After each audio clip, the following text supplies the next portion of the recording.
तेरा टाइम अब 2 महीने तू जो मर्जी बोल दो। सुनने वाले कितने आएंगे दोनों। जिनको रस कुछ होगा, लोगों को कुछ जिनको लोग धर्म की लगन होगी वो जरूर आएंगे। नहीं, कुछ लोगों को पाठ सुना दूंगी। कुछ चितारे मंगलम अरिहंता मंगलम सिद्धा मंगलम सा मंगलम देवी नत्ता धर्म मंगलम। पौने 10 हो गए। चितारी शरणम पव्यामि रंते शरणम पव्यामि सिद्धे शरणम पव्यामि साहु शरणम पव्यामि देवी नत्ता धर्म शरणम पव्यामि अरिहंता जी का शरणा सिद्धा जी का शरणा साधु जी का शरणा देवी कृत्य के धर्म का शरणा। ये 4 शरणाएं तो कर ले और शरणाई कोई भाव प्राणी करेगा उसका आदर। अभी 10 मिनट फालतू आपको देने पड़ेंगे, बैठना पड़ेगा जब तक उनका विषय पूरा नहीं होगा। इसको 10 मिनट फालतू कोई नहीं, मैं शॉर्ट विषय करूंगी। परमात्मा के चरणों में कोटि कोटि वंदन करती हूँ, नमन करती हूँ। अरिहंत परमात्मा श्रीमंत स्वामी भगवान के चरणों में कोटि वंदन नमन। श्री आत्म शिव शमन रतन गुरुवे नमः। परम दयालु परम कृपालु कर्नाटक गज केसरी आराध्य गुरुदेव के पावन चरणों में कोटि वंदन नमन। तब का दिव्य वरदान देने वाले मम आराध्य गुरुवरिया श्री प्रवेश कुमारी जी महाराज साहब के पावन चरणों में वंदन नमन।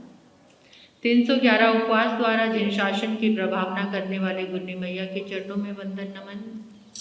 मेरे जीवन पर अनंत उपकार करने वाले गुरनी मैया के चरणों में वंदन नमन। गुरु गणेश परिसर में विराजमान समस्त महासती वृंद के चरणों में वंदन नमन।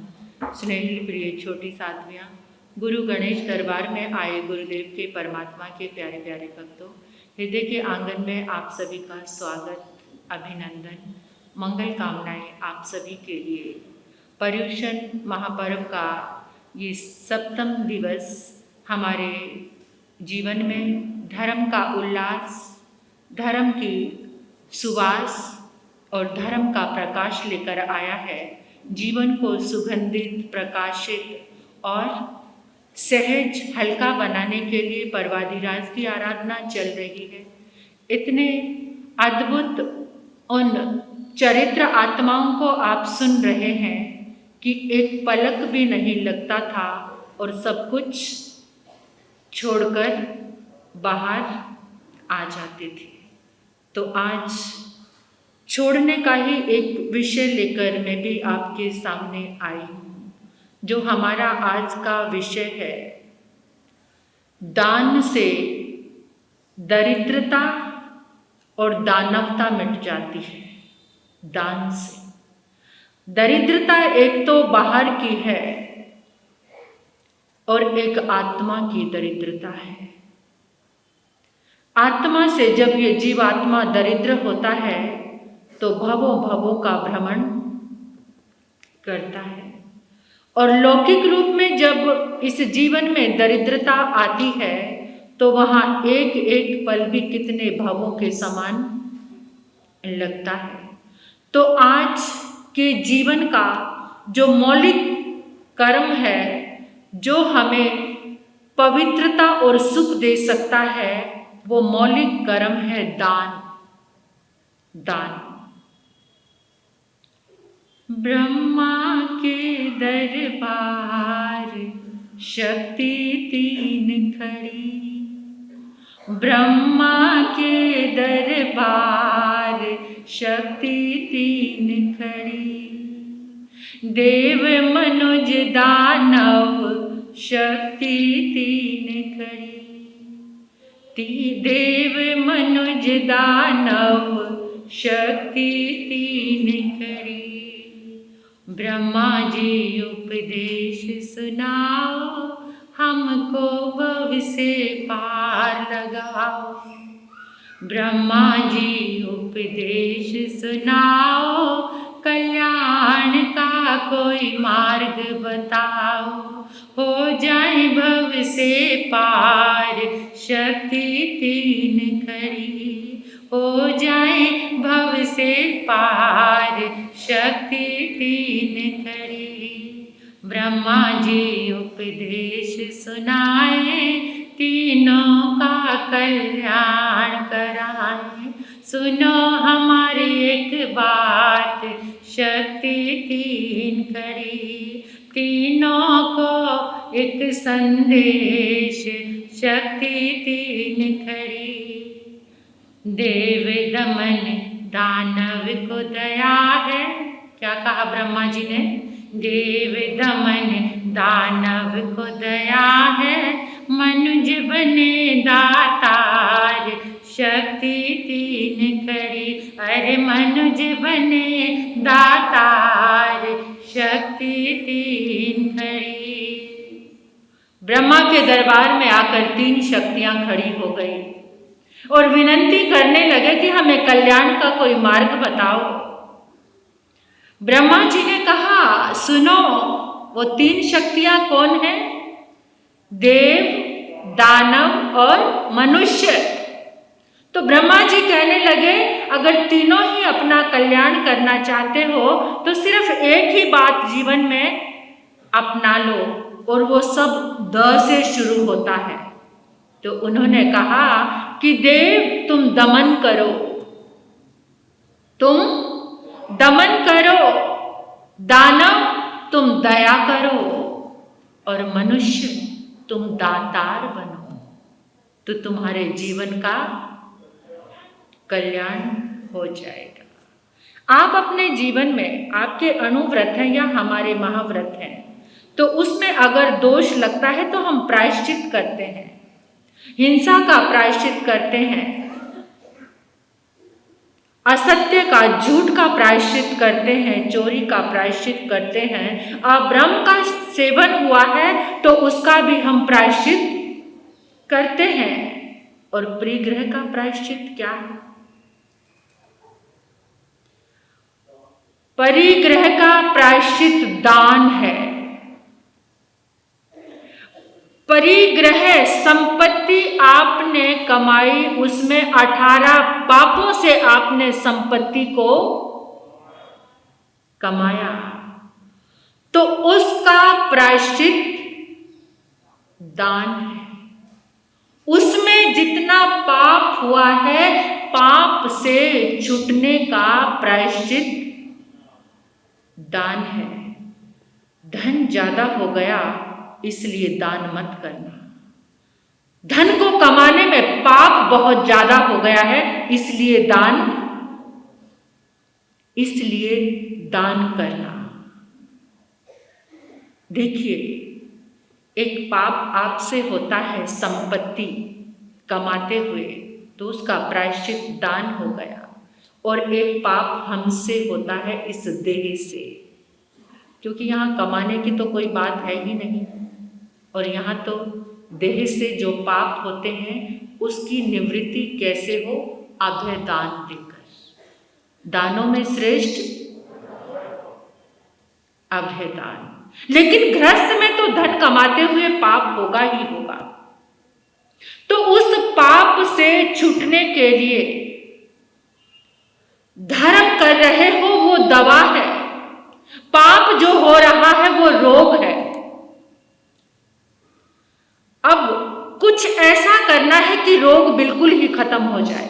दवा से रोग थोड़ी दिन के लिए शांत हो जाएगा, फिर रोग उभर सकता है, लेकिन कुछ ऐसा हो जाए कि रोग हमेशा के लिए समाप्त हो जाए। एक मनुष्य जीवन ही ऐसा है जहां आप पाप से छूट सकते हैं, और हम सबसे ज्यादा क्या करते हैं कि मनुष्य ही धर्म कर सकता है। आज तक हमें यही पता है कि सबसे ज्यादा धर्म कौन कर सकता है? मनुष्य गति ज्यादा धर्म करने के लिए नहीं, बल्कि पाप से छूटने के लिए है।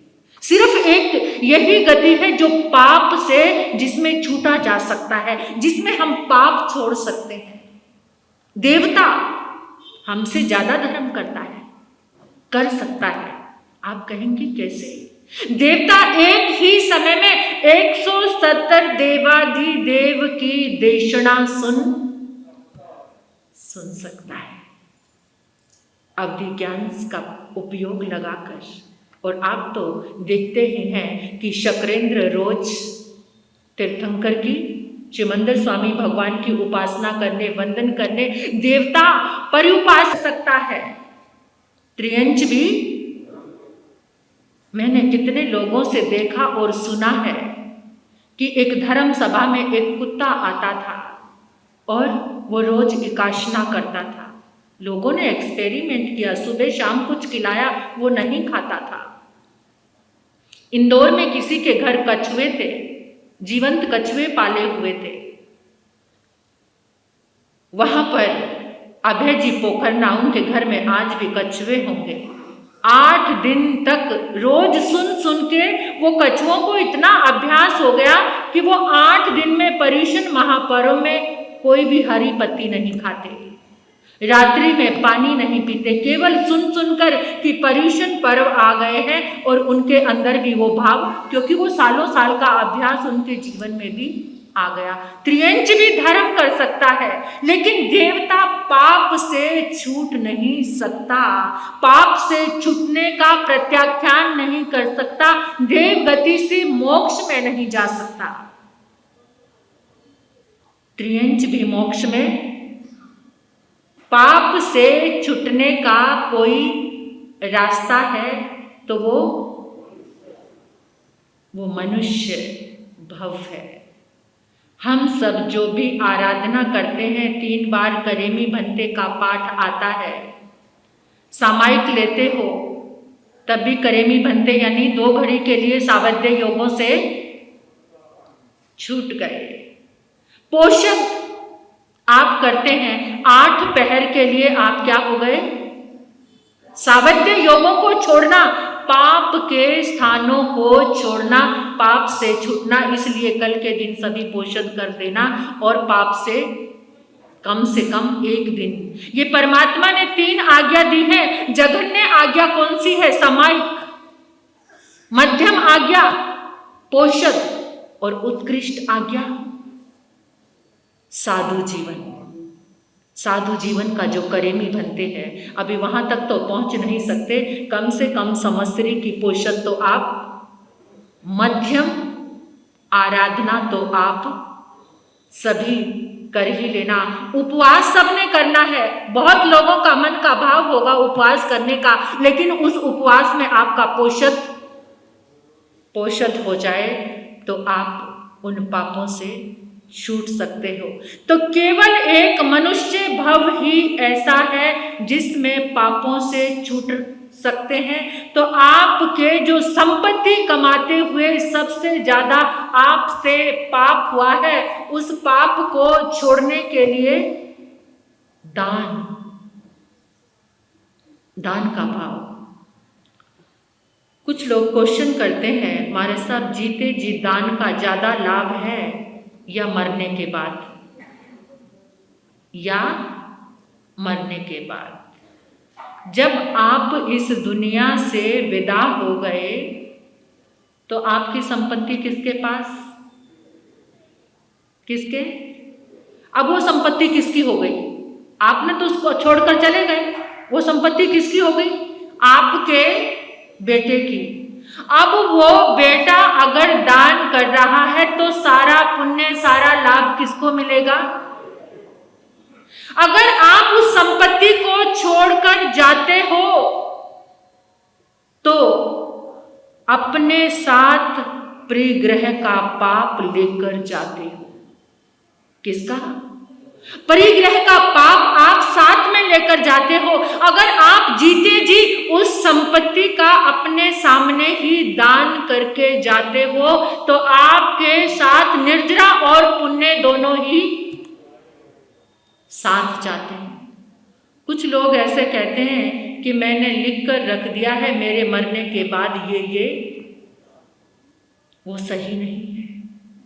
आप जीते जी होश आवास में अगर आप दान करके जाते हैं, लेकिन आपने दान नहीं किया, परिग्रह की आसक्ति आपके साथ गई है और उस आसक्ति के साथ आपका आर्त रौद्र ध्यान भी जुड़ा हुआ है, वो परिणाम भी आपके साथ गए, तो वो आपको दुर्गति देंगे। कौन सी दुर्गति? आपने कितनी बार सुना होगा कि राजा की अपने खजाने पर बहुत आसक्ति थी और मरने के बाद वो अपने खजाने पर ये बनकर बैठ गया। तो ये गति मिलेगी, इतने पाप से आपने धन कमाया और धन कमाने के बाद वो आसक्ति, क्या आसक्ति? मेरा परिवार उपभोग करेगा, दान के लिए जरा भी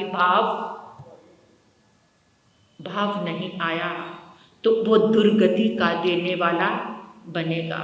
कुछ लोग तो ऐसे होते हैं कि अपने सामने जीते जी अपना भोग करवा लेते हैं, भोजन कर देते हैं कि मेरे मरने का भोजन भोग है, जो भोज वो जीते जी अपने जीते जी चबूतरा बना देते हैं कि यहाँ पर आके मेरा सब काम, यानी अपने हाथ से ही।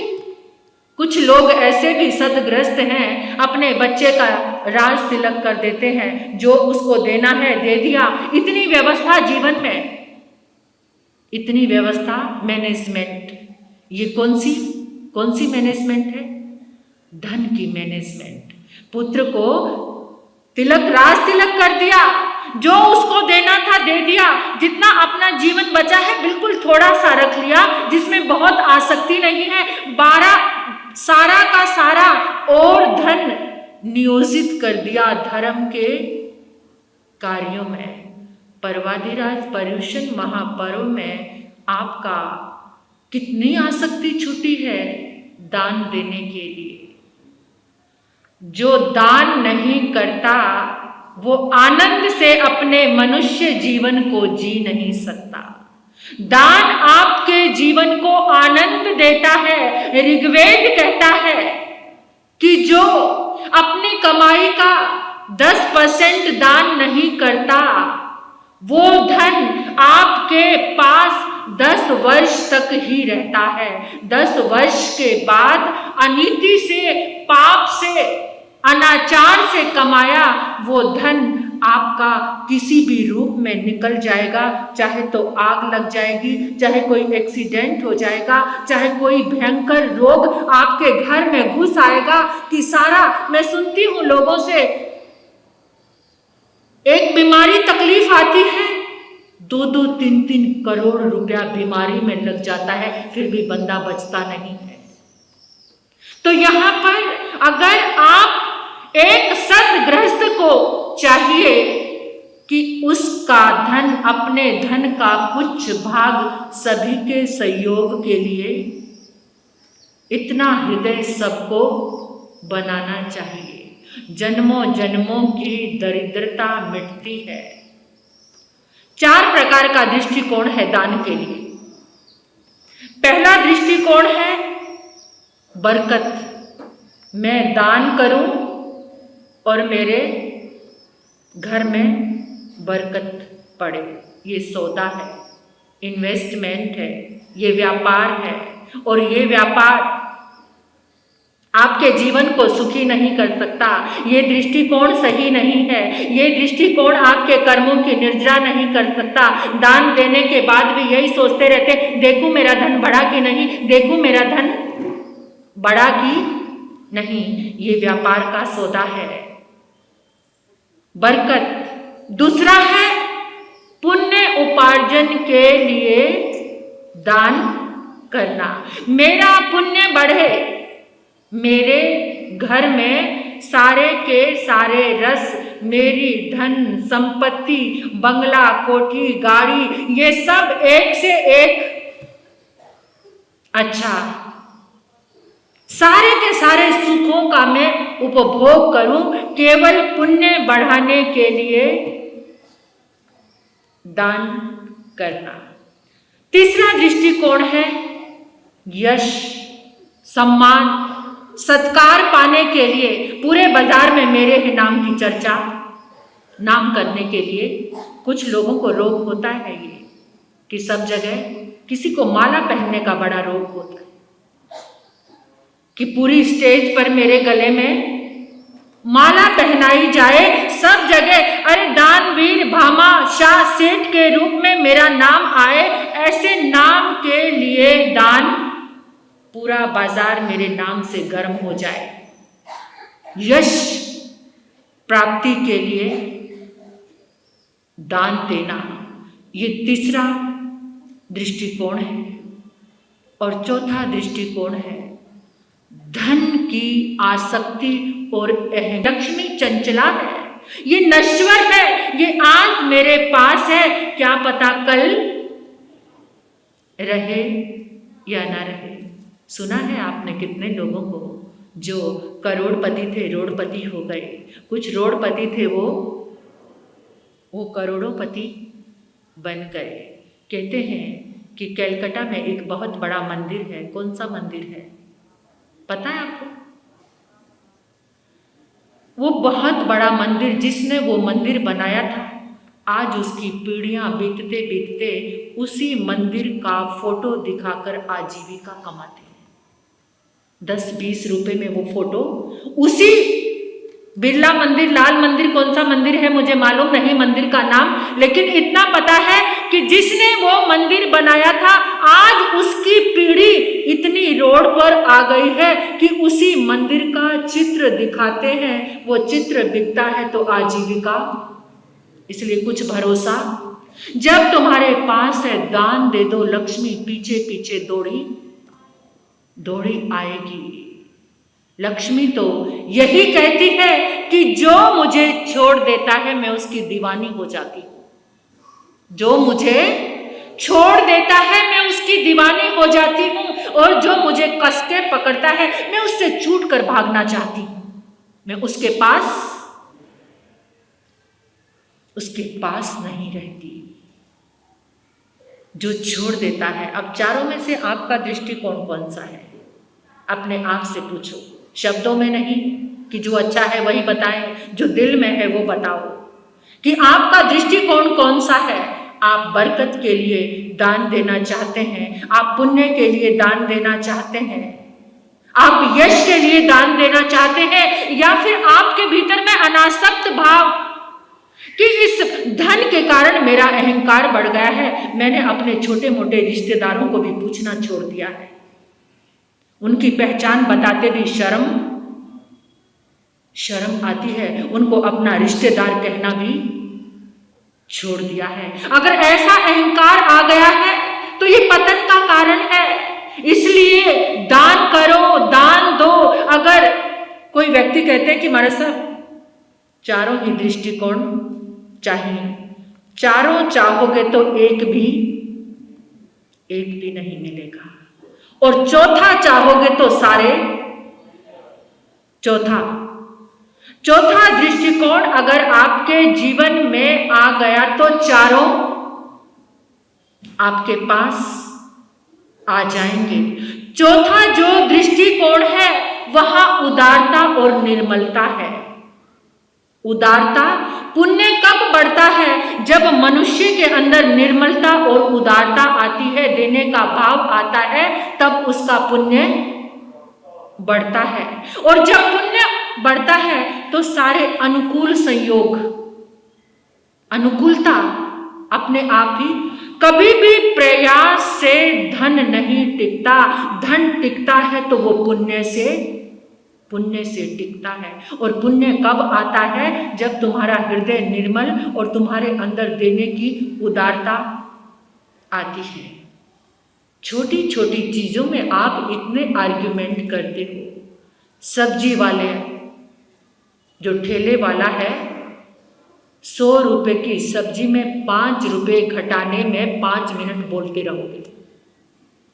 5 मिनट कम करने के, 5 रुपए कम करने के लिए 5 मिनट तक उससे आर्ग्यूमेंट करते रहेंगे।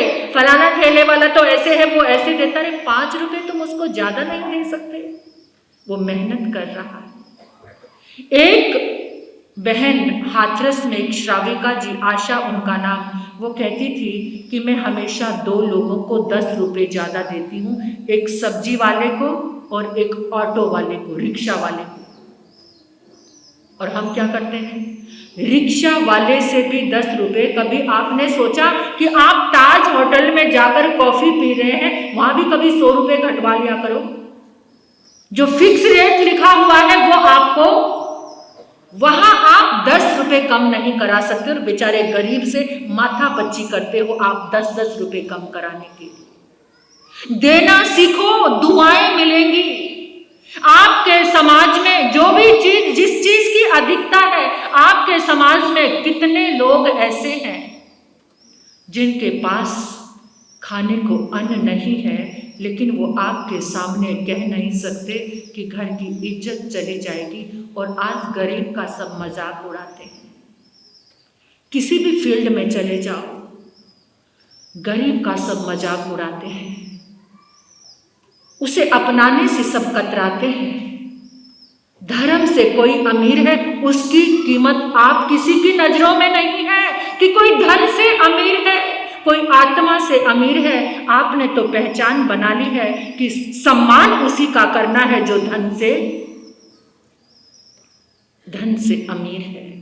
तो आज 7वें इस पर्वाधिराज के दिन में इतना ही कहना चाहती हूँ, जो भी कोई कमजोर है उसकी मदद करो।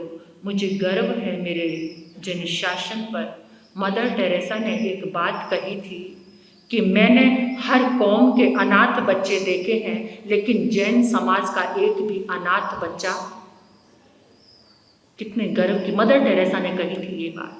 तो आज उसी जैन समाज को मैं आह्वान कर रही हूं कि आपके संग में समाज में कोई ऐसा परिवार है तो आप उसे ऊपर उठाने की नैतिकता आपकी है। आप इतना सा कम कर लेना, अपने बच्चे की जिस शादी में आप करोड़ों रुपया खर्च कर रहे हो, वहां से कुछ एक जीवन, एक परिवार आबाद हो सकता है। ये बाबा के दरबार में कोई कमी नहीं है, जो भी आता है वो झोली भर के ही जाता है। मेरे पास भी कुछ ऐसे लोग आए कि किसी बच्चे की एजुकेशन के लिए, और वो गुप्त ही रहना चाहते हैं, कि कोई बच्चा पढ़ना चाहता है, इवन तक कि हम उसको डॉक्टर तक बना देंगे। ऐसे ऐसे श्रीमंत, भावनाओं के श्रीमंत इस जिन शासन में है, जो बच्चों को विद्या अध्ययन कराना चाहते। बहुत बच्चे हैं पढ़ने वाले, लेकिन माता पिता के पास कुछ भी नहीं। वस्त्र दान करो,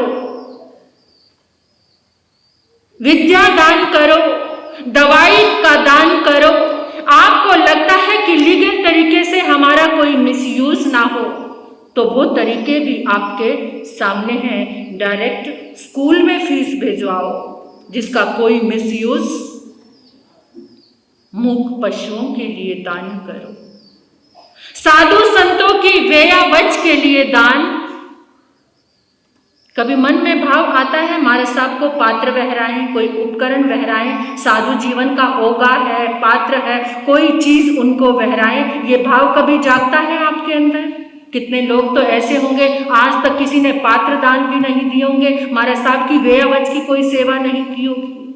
एनीवन, कोई भी महाराज साहब, सबकी दवाई का, व्ययावच का अगर आप ध्यान रखते हैं, एक तो धन की आसक्ति थोड़ी कम होगी, साथ जाओगे लेकर तो क्या, और उसी आसक्ति में पड़े रहोगे तो कहीं ना कहीं सांप बनकर कुंडली मारकर बैठे रहोगे।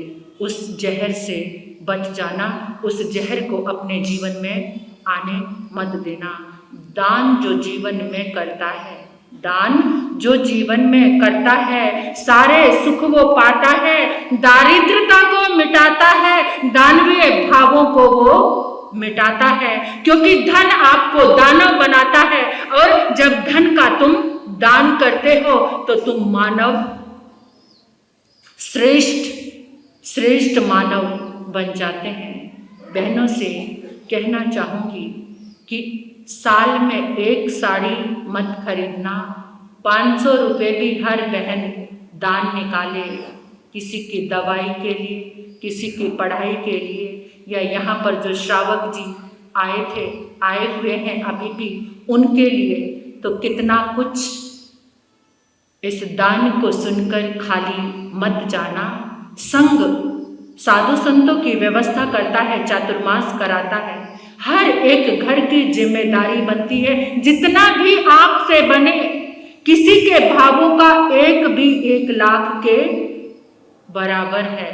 तो आज इस सभा से कोई भी खाली दान को सुना है, पर्वाधिराज में इस आसक्ति को थोड़ा सा आप छोड़ देना, तो कम से कम 500 रुपये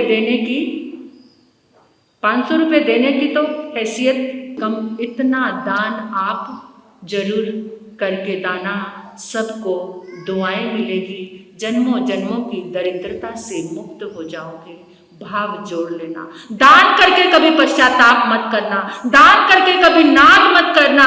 जिसने नाद कर दिया उसका दान समाप्त हो गया, जिसने ढक दिया वो 100 बनकर बाहर निकल आया, जिसने ओपन कर दिया वो सारा अस्तित्व, उसकी उगने की शक्ति ही उस दान की तुमने खत्म कर दी।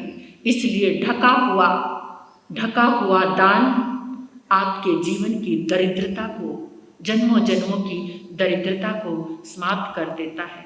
आज जितने श्रीमंत यहाँ पर बैठे हुए हैं ना, तो पूर्व में यही आराधना आप करके आए हो, तो उसी भाव को याद कर लेना कि पूर्व जन्म में किया, आज इतना मिला है, आज मुझे इतना ज्यादा करना है, इतना करना है कि ये भाव और ये कार्य, ये दान की, ये भी एक सिलसिला बना लेना कि प्रभु जब तक इस धरती पर जन्म हो, मुझे हमेशा ये अवसर प्रदान करते रहना कि मैं दुखियों की, रोगियों की, अपने से कमजोर की सेवा करूं।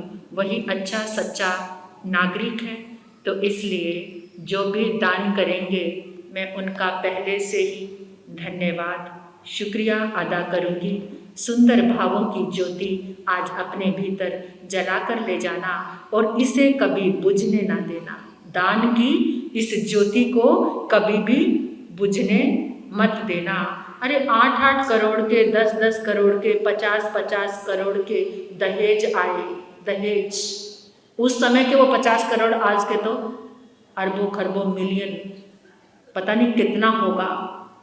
तो इसलिए उन्होंने पल नहीं लगाया छोड़ने के लिए। कम से कम रोज सुन रहे हो तो 500 रुपये छोड़ने का तो मन बना ही लो, इतना तो मन बना ही सकते हो।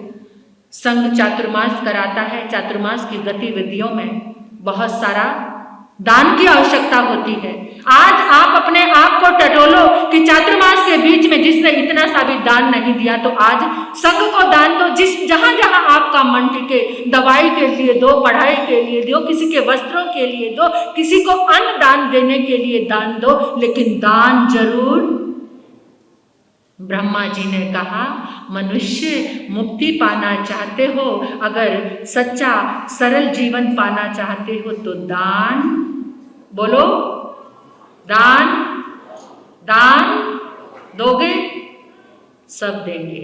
इसी के साथ सभी का भला हो, कल्याण हो, मंगल हो। 1-2 सूचनाएं मुझसे सुन लीजिए। 2 ही दिन